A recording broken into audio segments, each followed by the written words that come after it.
Wake that ass up. Early in the morning. The Breakfast Club. Morning, everybody. It's DJ MV, Angela Yee, Charlamagne the Guy. We are The Breakfast Club. Now, we have a special guest in the New York Public Library. I'm not going to mess up your name, sir, so I'm going to let Yee introduce you. Tochi. Yeah. What's the last name? Last name, Onyebuchi. On your booty. Yeah. Onyebuchi. Yeah. On your booty. No, try this. I know you used to get that a lot in school. Because the name is Tochi Onyebuchi. Like, that's his name. Middle school was fun. was Middle fun. school was fun. So they always say Tochi Onyebuchi. Yep. See? Yep. I didn't want to say On your booty. I didn't want to say it wrong. What is that? That's African, right? Tochi. Nigerian. Nigerian. Nigerian. Yeah. Yes, and let's talk about your book that we're actually using for our program with the New York Public Library, War Girls. And it actually takes place in Nigeria. Mm-hmm. And I actually have to do some history on this because there's a war. Mm-hmm. And then it's Biafran. Is that how you say it? Mm-hmm. Biafran, yeah. Biafran. So give us the history of Biafran because it's Biafran and then that's part of Nigeria, right? Mm-hmm. Okay. So Nigeria became independent in, I believe it was 1960, and then in 1967, the Igbo tribe, who were concentrated in southeast Nigeria, wanted to secede. And because there was a lot of repression, there were pogroms in the north, there was a lot of discrimination against their tribe, they tried to secede. And they announced their independence in 1967. And then what followed was like 3 years of war and famine, and it was just catastrophic. And you saw all these, like England or like the UK and the US and everything got involved, but mostly on the side of the Nigerians. And so it was very much a David versus Goliath thing. Biafra got crushed, 3 years later, and eventually subsumed back into Nigeria. But the thing about it was there were no real like reparations or no real attempt to like deal with it or deal with the underlying ethnic tensions. And so even today, you have like renewed calls for secession.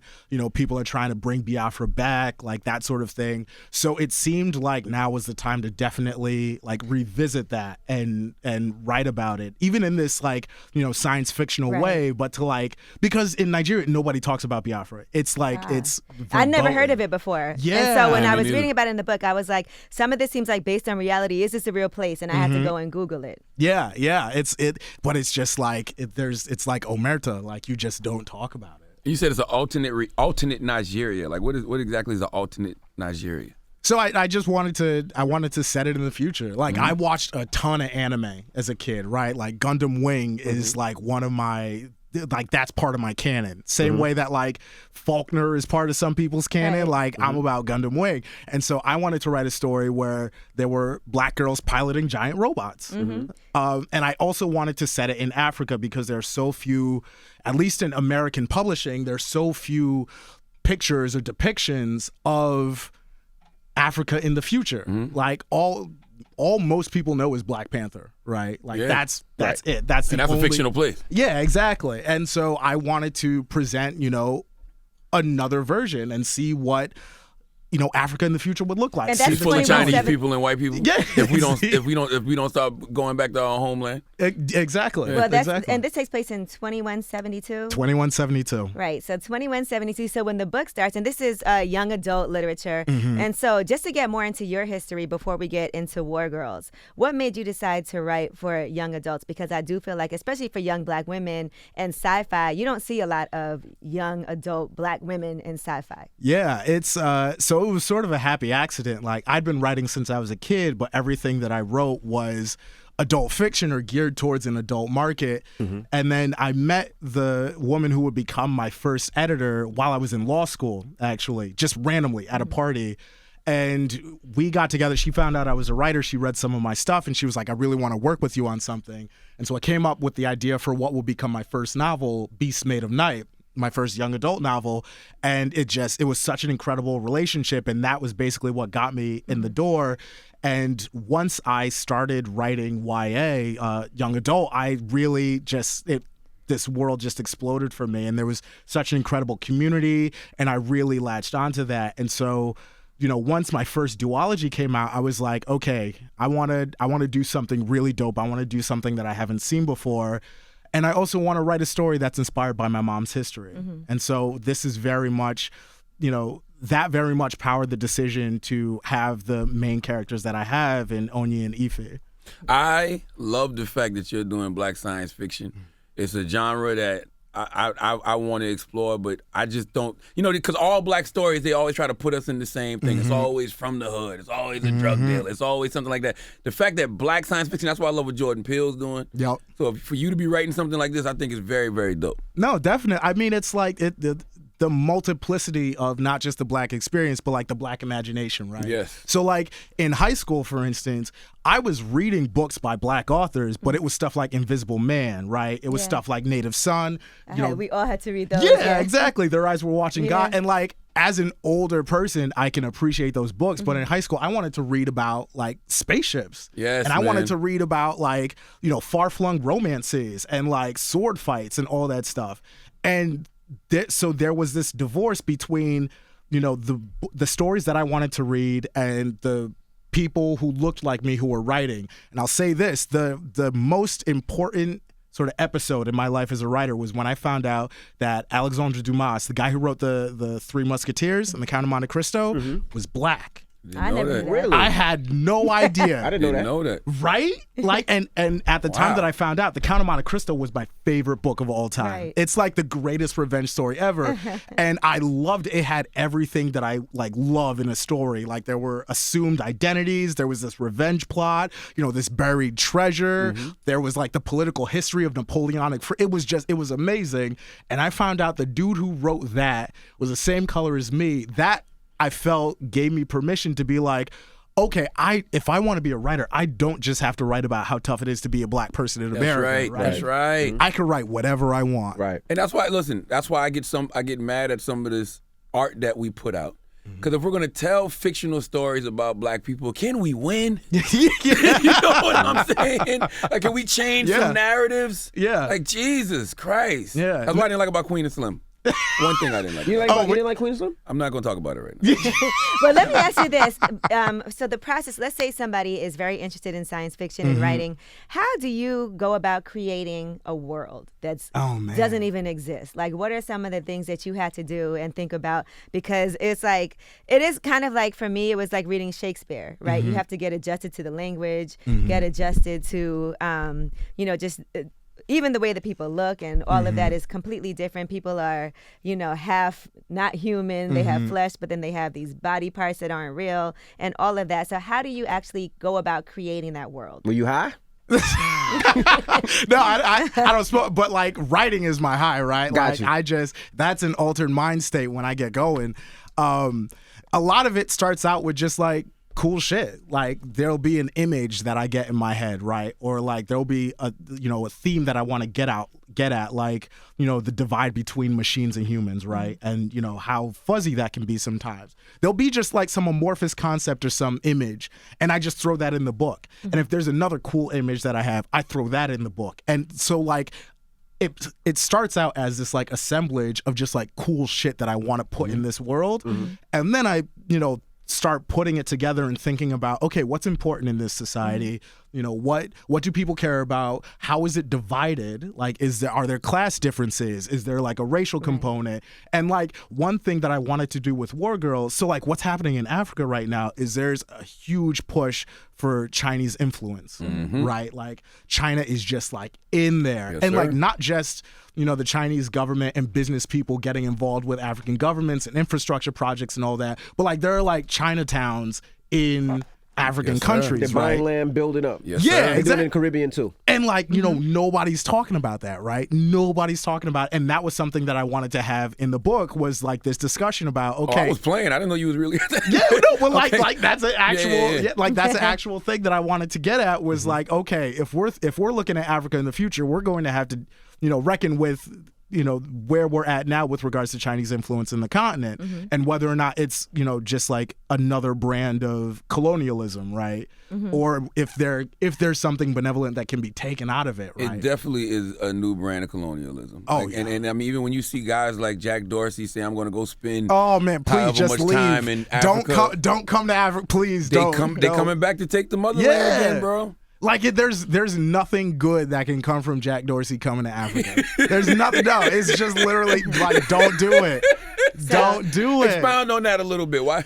Well, like so for instance, one one small example, like micro lending is huge in Africa, right? Because there are people that need, specifically if you're like a small business, right? You got a stall in the market that you sell clothes or fruit from or whatever. You occasionally need a loan to like cover overhead, or like if you're short on payments or whatever.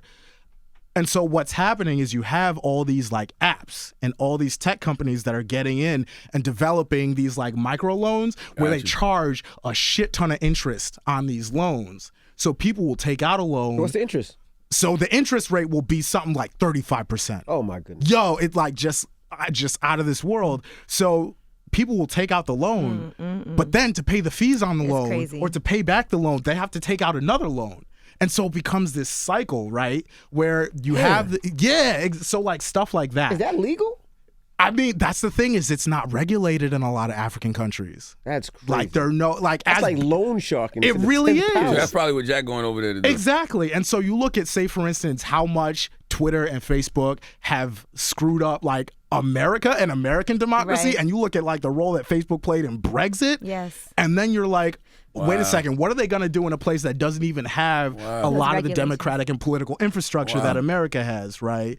And it's just like, it's going to be the apocalypse. And I'm like, yo, please, Jack, don't do it. Don't bring the end times to Africa. Africa needs Black Americans. Black Americans need Africa. Yeah, I think there are so many like conversations that need to happen because there is this antagonism occasionally, right, between Africans and African Americans. Right. I think Black Panther is an incredible flashpoint for that, right? So Black Panther comes out, African Americans are elated. I'm going back to Africa. Yeah, like everybody's wearing their dashikis, like their geles, like everybody's talking about, bringing friggin' fufu and pepper soup into the movie theaters. Like it's lit, right? It's lit. Everybody wants to be from Wakanda, right? But I was talking to Africans about Black Panther afterwards, and they were like, I don't know about that one, Chief. Because like the whole African Literary Project is trying to convince the Western world that Africa's not a country, right? They're like, because for so long, everybody's looked at Africa as like this monolithic place where it's just like the acacia tree and like rhinos just like walking around and people, just living in the bush, right?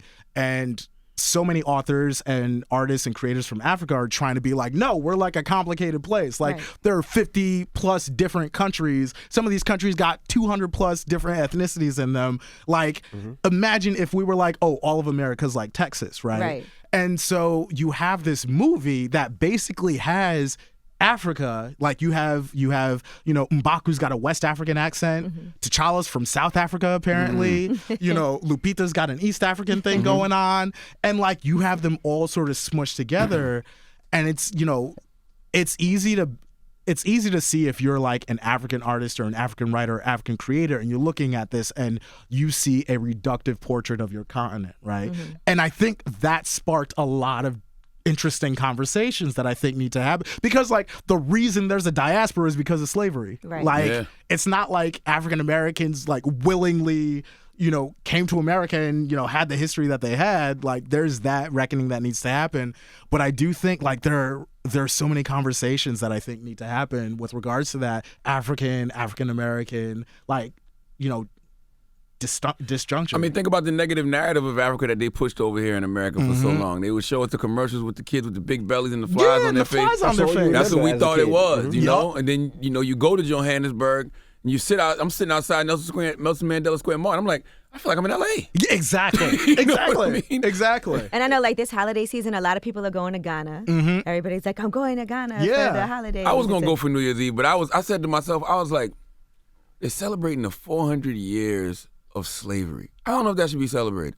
I mean, I think there's a way to commemorate it that doesn't necessarily involve like because there needs to be that awareness, right? There needs to be not a celebration. Exactly. Like, okay, this is a thing that happened, and this is an occasion that we're, bringing it to light or bringing it to the forefront of our minds. But like, it doesn't have to be celebrated because it's a traumatic thing. You're not like, oh, I'm like, my mom died in this car accident, so I'm going to celebrate the anniversary of her death. Like, you're just like, no, let me commemorate this. Let me like, let me be reflective about this and what it means to like have endured this traumatic thing. But yeah, no, we don't need to celebrate that. Yeah, I'm gonna go next year though. Everybody wants to go this year. I just think we like even numbers. I'm gonna go in January, February. I know like the whole industry is going at this year. Yeah, man. But I go. I think twice a year, 3 times a year, and I love it, man. Yeah, no, I tell my wife all the time. Like, it's popping. I would move there. I love it. I love the weather. I love the people. I love the food. I have a great time every time I go. I had a whole plan to go this year. Until I started seeing all these industry trips going for me, and I'm like, oh, I'm not going. See, that's the thing is like you got to go to like Nigeria too. I've never been to Nigeria, Yo, and I got Nigeria peoples in Nigeria. It's my lit. girl Cuppy, that's my partner right there. Like I got people in Nigeria. Yeah, no, it's amazing. But like it's like the land of hustlers. So you gotta go with somebody you know. Absolutely. Like You know Tunde?